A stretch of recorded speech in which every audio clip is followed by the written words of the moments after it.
नमस्कार, मी रोहिणी गणेश तिगळे. मी बापगाव रेटवडी जिल्हा परिषद गटातून शिवसेना शिंदे गटातून धनुष्यबाण ह्या चिन्हावर माझी उमेदवारी आहे. तुमच्या वापगाव गटामध्ये आता तुम्हाला कुठले प्रश्न भेडसावतात? वापगाव गटामध्ये पाण्याचा प्रश्न महत्त्वाचा आहे आणि त्यानंतर रस्त्याचा प्रश्न म्हणजे आता गुळाणीचा रस्ता चालू आहे आणि बिल्डरनी पूर्ण रस्त्याचं काम एकाच वेळेस चालू केल्यामुळं दोन्ही पूर्ण वाहतूक बंद आहे आणि त्यामुळे एस टी बंद आहे. एस टी बंद असल्यामुळं मुलं शाळेत जाण्यासाठी त्यांना खूप अडचणी येत आहेत. 4-4 किलोमीटर त्यांना चालत जावं लागत आहे. तर असं न करता बिल्डरनी जर अर्ध्या रस्त्याचं काम आत्ता केलं असतं, तो पूर्ण झाल्यावर अर्धा रस्ता केला असता तर जास्त सोयीस्कर झालं असतं असं मला वाटतं. आता तुमच्या मतदारसंघामध्ये ACJD खूप मोठ्या प्रमाणामध्ये आहे, MIDC, तर त्या ठिकाणी स्थानिकांचा रोजगाराचा मोठा प्रश्न आहे. त्याबद्दल आपण काय करणार आहात? ज्यावेळेस मी जिल्हा परिषद सदस्य होईल त्यावेळेस माझ्या तरुण बांधवांना आणि महिलांना त्यांच्या स्वतःच्या पायावर उभं करण्यासाठी मी रोजगाराच्या अनेक अशा व्यवसाय त्यांच्यासाठी मी सुरू करेल असं मी त्यांना सांगू इच्छिते. महिलांचा जो मोठा प्रश्न आहे की बा स्वयंरोजगार महिलांसाठी पाहिजे. आपल्या इकडच्या महिला शेतामध्ये काम करापूर्वी त्यांना स्वयंरोजगार पाहिजे. त्यासाठी आपलं काय विजन आहे पुढचं? आपण त्यांच्यासाठी त्या आपल्या शेती व्यवसायालाच पूरक अशा अनेक व्यवसाय आहेत की त्या माध्यमातून त्या आपला स्वतःचा छोटासा का व्यवसाय होईना त्या स्वतः चालू करतील आणि त्यांचा रोजगारही त्या माध्यमातून आपल्याला त्यांच्यासाठी चालू करता येईल. जो कचऱ्याचा जे मेन प्रश्न आहे तो सोडवण्यासाठी जिल्हा परिषदच्या माध्यमातून जो जास्त कचरा विल्हेवाट लावण्यासाठी निधी जो मिळेल आणि जो आणता येईल आपल्या गटात त्याच्यासाठी मी प्रयत्नशील राहील.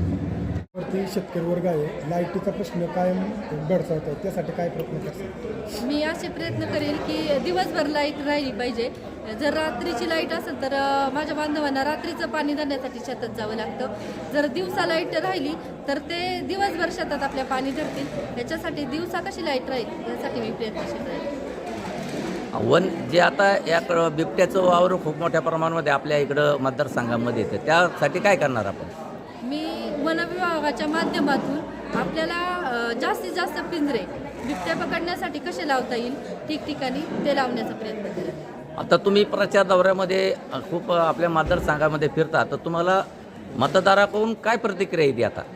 आता मी 4 महिने झाले मतदारसंघात पूर्ण फिरत असताना सर्व मतदार बांधवांना आणि माझ्या भगिनींना गेलं ओळख सांगितली की माझी ओळख सांगितली तर मलाही ओळखतात आणि सुरुवातीला मला ओळखत नव्हते पण माझे पती श्री गणेश एकनाथ तिगळे त्यांचं नाव सांगितलं की मला लगेच सांगायचे की भाऊंनी आमचं हे काम केलं ते काम केलं, भाऊ आमच्या ह्या कार्यक्रमाला आले होते त्या कार्यक्रमाला आले होते.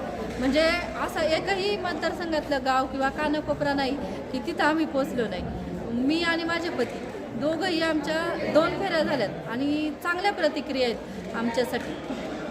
आता तुम्ही आज या ठिकाणी तुमच्या गावातली किंवा भावकीची लोक गोळा केली होती, तर खूप म्हणजे हजारोच्या संख्येने आज लोक आली होती या ठिकाणी, तर तुम्हाला त्यांनी काय म्हणजे आश्वासन दिलं आहे? मला माझ्या संपूर्ण सातरसळ्यातल्या ग्रामस्थांनी म्हणजे आजी माझी सरपंच उपसरपंच सदस्य सगळे उपस्थित होते आणि त्यांनी एक वचन दिलं आहे मला की आज आम्ही संपूर्ण तुझ्या पाठीशी आहे आणि प्रचार प्रक्रियेत पण पूर्ण गाव माझ्या पाठीशी उभा राहणार आहे. महाराष्ट्रातील ताज्या घडामोडी पाहण्यासाठी आजच आपल्या न्यूज 15 मराठी या चॅनलला यूट्यूबवर सबस्क्राईब करा. तसेच इंस्टाग्राम आणि ट्विटरवर फॉलो करायला विसरू नका.